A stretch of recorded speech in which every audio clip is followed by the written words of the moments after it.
In the still slate-gray morning light of her home office, the world outside is just beginning to wake up. A pale dawn filters through the sheer curtains, casting long, stretching shadows across the oak surface of her desk. The air is cool, carrying the faint, grounding scent of old paper and freshly brewed coffee, a sensory anchor in a spinning world. Here, in this sanctuary, the silence is usually absolute. But then, it is broken. Ping. A sharp, discordant sound cuts through the peace.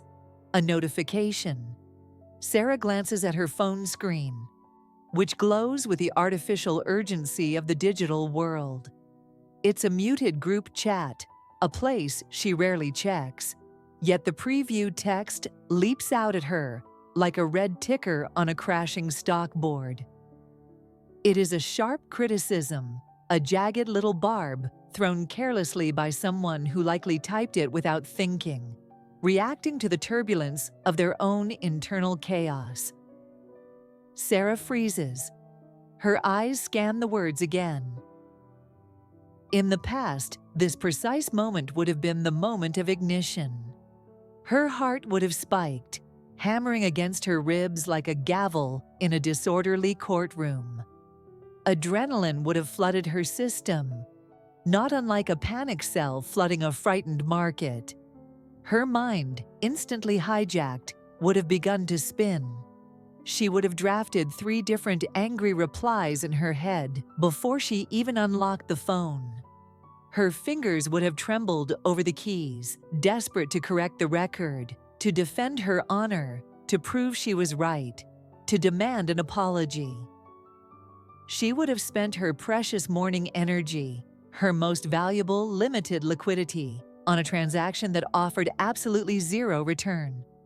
She would have entered the trading floor of the day already in debt, emotionally bankrupt before her coffee was even finished. But today is different. Today, Sarah operates on a standard of higher equity. She does not unlock the phone. She does not touch it. Instead, she closes her eyes. She begins the work. It is invisible work, but it is the heavy lifting of the soul. She takes a long, steady breath. She inhales for a slow count of 4. 1, 2, 3, 4. Feeling the cool air fill the bottom of her lungs, expanding her rib cage, creating space where there was tension. She holds it at the top, suspending time, suspending reaction. 1, 2, 3, 4. And then she releases it. A slow, controlled exhale. 1, 2, 3, 4. Sarah feels a quiet shift inside. There's no drama in the way she exhales, only calm assurance. It is the physical manifestation of a decision. I am not buying what you are selling. She knows something crucial now, a truth that took her years of bad trades, sleepless nights, and emotional losses to learn. An insult is just noise in the vast, silent space of her own mind. That quiet knowing is where her true power lies. Sarah leans back in her ergonomic chair, the leather cool against her spine, and engages in a mental exercise she calls reading the emotional market. In the financial world, there is an index called the VIX, the Volatility Index. It measures fear, stress, and uncertainty in the market. When the VIX is high, traders are panicking, prices are swinging wildly, and logic is often thrown out the window. Sarah has realized that every human being she meets carries their own internal VIX. Some people operate with a permanently high VIX. They are perpetually unstable, highly reactive, and prone to wild, unpredictable crashes. Their emotional charts are jagged lines of jagged peaks and deep valleys. When they lash out, when they shout, when they type hurtful words in a group chat at 6 a.m., it is not a reflection of her value. It is simply a reflection of their market volatility. She imagines the person who sent that message. She doesn't see a villain. She sees a trader in panic mode. She sees a portfolio managed by fear, lacking the diversification of wisdom, lacking the hedge of self-control. Why, Sarah asks herself, would she invest her peace in a market that is currently crashing? If she were to reply now, if she were to argue, she would be buying into their volatility.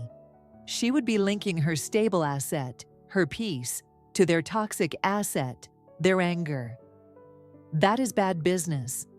That is a merger that guarantees a loss. She watches the dust motes dance in the shaft of light, turning slowly in the air. A cinematic line of thought, clear as a bell, crosses her mind. A moment of silence is often worth more than a day of emotional trading. Sarah chooses not to trade today. She decides to sit on cash, to keep her energy reserved, safe, and unspent. She watches the notification fade from her screen as the phone goes back to sleep. And with it, the urge to react fades from her chest. She is the market maker of her own soul, and today, the market is stable. It wasn't always this way. To understand Sarah's current wealth of spirit, one must understand her poverty. She remembers her own inner bear market. It was years ago, in her mid-20s. If her confidence were a stock, then it would have been delisted. She was drowning in debt, not just financial debt, though there was that too, but emotional debt. She was over-leveraged on approval. She sought validation from everyone she met. She over-explained herself to bosses who didn't listen, trying to earn their respect with volume. She apologized for taking up space. She let the opinions of others dictate her self-worth. If someone praised her, her stock went up. If someone criticized her, she crashed. She was a penny stock, volatile, cheap, and risky. Sarah remembers a specific night, a rock bottom. She was sitting on the floor of a small rented apartment, surrounded by unpaid bills and unfinished dreams. She was crying over a comment a boyfriend had made about her ambition. He had called her unrealistic and too intense. At the time, she believed him. She felt the recession in her spirit. She felt the crushing weight of a market collapse. She felt worthless. But Stoicism teaches us a hard truth. The obstacle is the way. The bear market didn't kill her, it forged her. It was in that valley of despair that Sarah realized the most important lesson of her life. No one was coming to bail her out. There would be no government stimulus package for her self-esteem. There was no central bank of happiness that would print confidence for her. She had to build it herself, brick by brick, dollar by dollar, silence by silence. She started reading.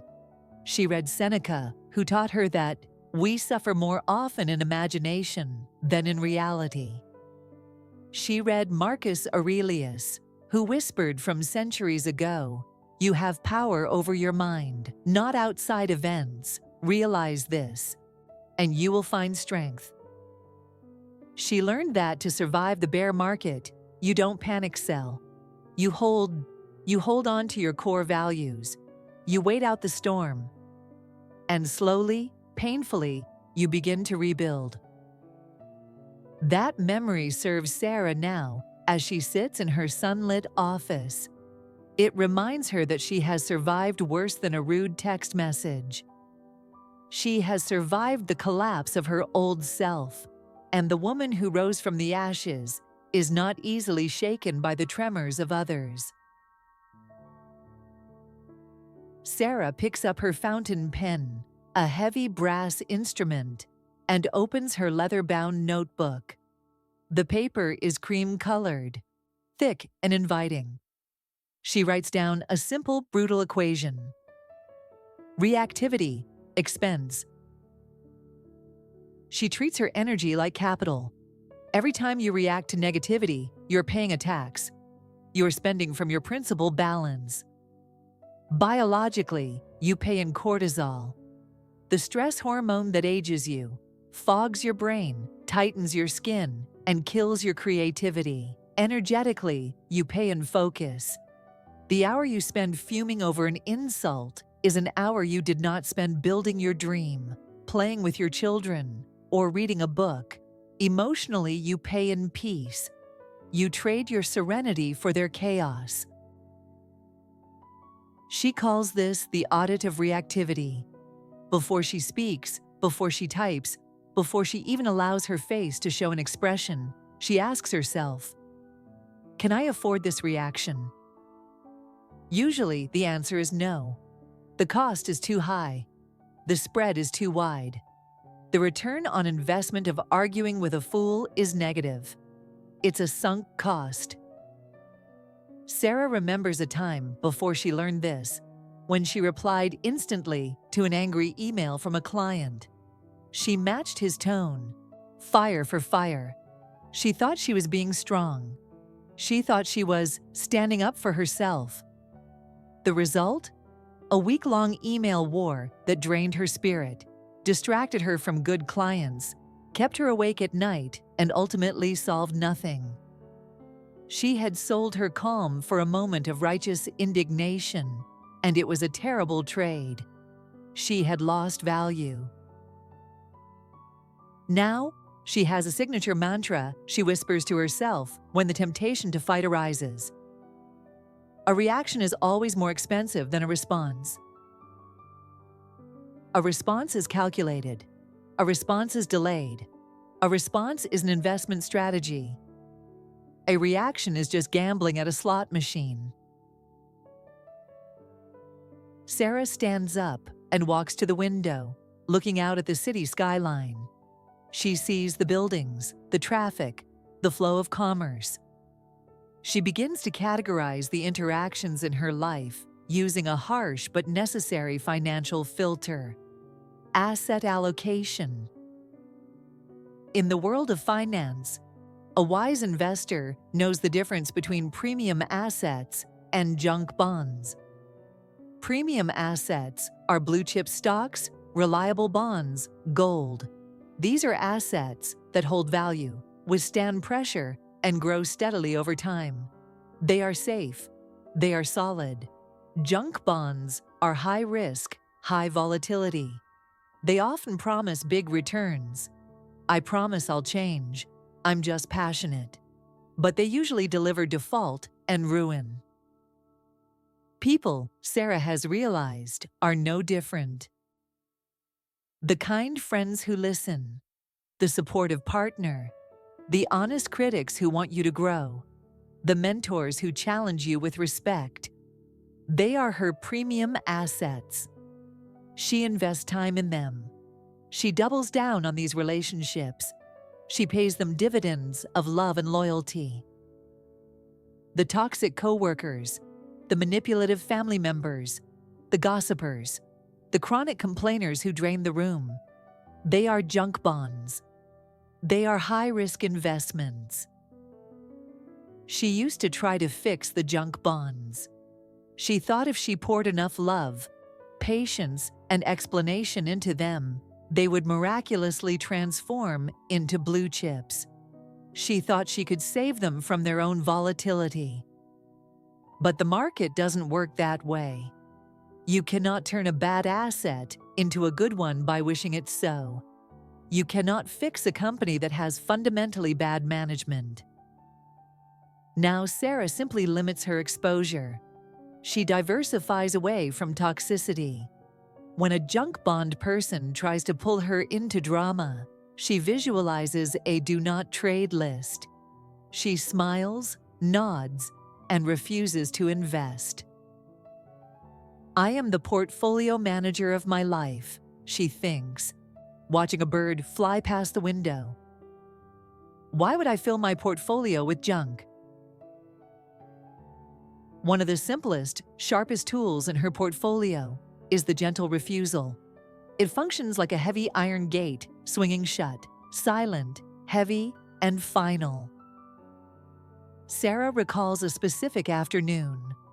The lunchroom was buzzing with chatter. She was heating up her meal when a colleague, let's call him Mark, sauntered over. Mark was a classic short seller. He was the type of person who bet on failure, who felt bigger when others felt smaller. He laughed loud enough for the table to hear. "So I heard about your new business idea. Cute. But let's be real. The market is saturated. You're going to lose your shirt." The room went quiet. Forks paused midair. Eyes darted to Sarah, waiting for the crash. Waiting for the blush, the stammer, the defensive monologue. She felt the heat rise in her neck. This was the moment. The market was testing her. Sarah didn't look down. She turned slowly to face him. She didn't frown. Instead, a small, enigmatic smile touched her lips. It wasn't a sarcastic smile. It was the smile of someone who knows a secret, someone who holds a winning lottery ticket in their pocket. She looked him in the eye and said, softly but clearly, "You're entitled to your opinion, Mark, and I'm perfectly entitled to ignore it." Then she turned back to the microwave. The silence that followed was deafening. It wasn't an awkward silence for her. It was a powerful one. For Mark, it was suffocating. He chuckled nervously, trying to regain footing, but the ground was gone. She hadn't given him anything to grab onto. No anger to mock. No sadness to pity. Just a wall. Why does this work so well? Because it's not angry. Anger implies that the other person has touched a nerve, that they have successfully hacked into your system. Anger is a reaction, and reaction is a form of payment. Mark wanted a payout. Sarah refused to pay. She showed him that his opinion had zero liquidity in her world. It was a currency she did not accept. Sarah walked back to her desk that day, feeling lighter than air. She realized she was like a stockbroker, calmly shrugging at a market correction, steady through the storm. She kept her focus on what truly mattered: her goals, her savings, her future. Silence is not just defense. It is leverage. Sarah discovered this in a high-stakes meeting, a moment she now refers to as the silent negotiation. It was a boardroom filled with loud voices. The air was thick with the smell of dry erase markers and male ego. Men were interrupting each other, throwing numbers around, posturing for dominance. It was a chaotic trading floor. One of the senior partners turned to her. He was used to bulldozing people. He leaned across the mahogany table, invading her space. "Well, don't you agree that we should cut the budget?" he demanded, his voice booming. "It's the only logical step." The old Sarah, the one in the bear market, would have stammered a quick yes to avoid conflict. She would have folded her hand. The new Sarah sat perfectly still. She placed her hands on the table, palms down, grounding herself. She looked him in the eye. And she did. Nothing. She didn't speak. She didn't nod. She didn't blink. 1 second passed. 2 seconds. 3 seconds. The hum of the projector seemed to get louder. 4 seconds. The silence stretched. It became heavy. It became physical, like a weight settling in the center of the room. The partner blinked. He shifted in his chair. He touched his tie. The silence was forcing him to replay his own aggression in his head. It was forcing the room to calibrate to her tempo. Finally, when the tension was at its peak, she spoke. Her voice was low, even, and completely devoid of rushing. I think, she said, that we need to look at the long-term projection data again before we make that cut. Her words carried more weight because they came from a place of stillness. They landed like heavy stones in a pond. The partner nodded, surprisingly meek. Right, yes, let's look at the data. She realized then. Silence isn't empty, it's leverage. When you are silent, you force the other person to show their hand. You force them to reveal their insecurity. You become the gravity in the room. You stop chasing the market, and you let the market come to you. Sarah moves to her kitchen to make tea. She fills the kettle, watching the water rush from the tap. As she waits for it to boil, she reflects on the deep, intrinsic connection between her wallet and her heart. Financial boundaries are emotional boundaries. They are two sides of the same coin. She used to be terrible at both. She was a leaky bucket. She would lend money she couldn't afford to lose to friends who wouldn't pay it back. And she would lend emotional energy she didn't have to spare to people who only took. Sarah remembers the pivotal day she learned to say no to a loan. A friend, one who always had a crisis, always needed a bailout, always had a story about why the world was unfair, asked for money yet again, a significant amount. I can't, she had said, her voice trembling slightly. It's not in my budget. But you have savings, the friend argued, eyes wide with entitlement. I know you do. You just got that bonus. Yes, she replied, finding a sudden steel core within herself. And that is for my security, not for your liquidity. The friend was shocked. She stormed out. But in the silence of her kitchen that night, Sarah didn't feel guilty. She felt safe. That was the day she reclaimed her power.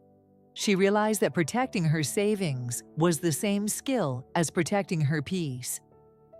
If you cannot say no to spending money, you cannot say no to spending time. If you cannot budget your cash, you cannot budget your care.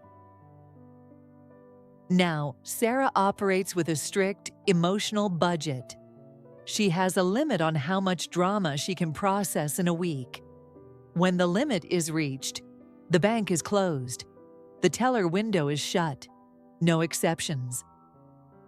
She invests in herself now. The money she used to waste on impressing others goes into courses, skills, therapy, and health. The energy she used to waste on arguments goes into creativity. She has stopped funding the deficits of others. Sarah sits with her steaming mug of tea, watching the steam rise in curling ribbons. She thinks about the most powerful force in the universe, according to Einstein. Compound interest. Those who understand it, earn it. Those who don't, pay it. Confidence, she has learned, works exactly the same way. It is not a lottery win. You don't wake up one day with 100% confidence. It is a daily accrual. It is the result of small, consistent deposits. Every time she chooses silence over shouting, she earns 1% interest on her self-control. Every time she sets a boundary and sticks to it, she earns 1% interest on her self-respect. Every time she walks away from a fight she could have won but didn't need to, she earns 1% interest on her peace. 1% seems small. In the moment, it feels invisible. Just like saving $5 a day feels meaningless. But do it every day for a year. After 1 year, you are twice the woman you were. After 5 years, you are unrecognizable. You become an institution. You become too big to fail. Sarah is playing the long game. Let others chase the quick dopamine hits of winning an argument on Facebook. Let others chase the penny stocks of cheap validation and likes.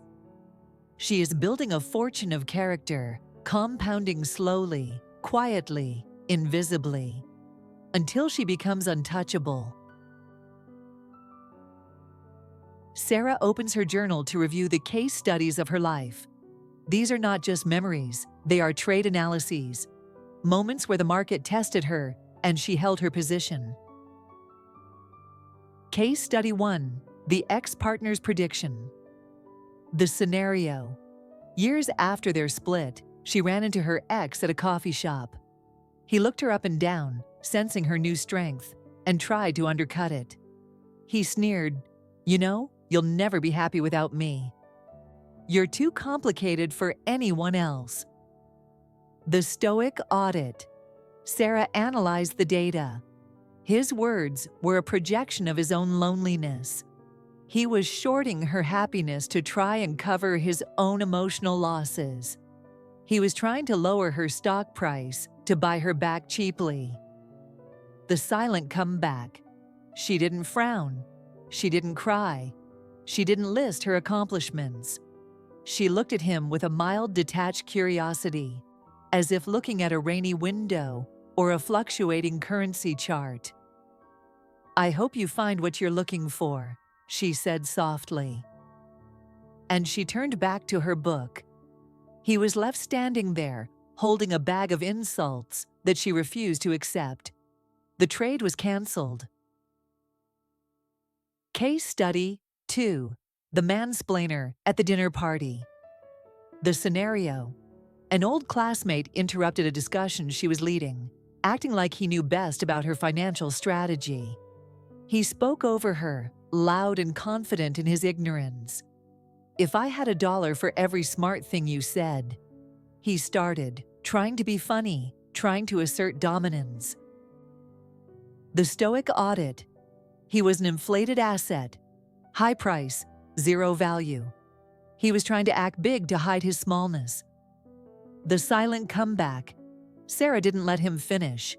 She cut in, grinning. A shark-like confident grin. "If I had $1 for every smart thing you said, Dave, I'd still be flat broke."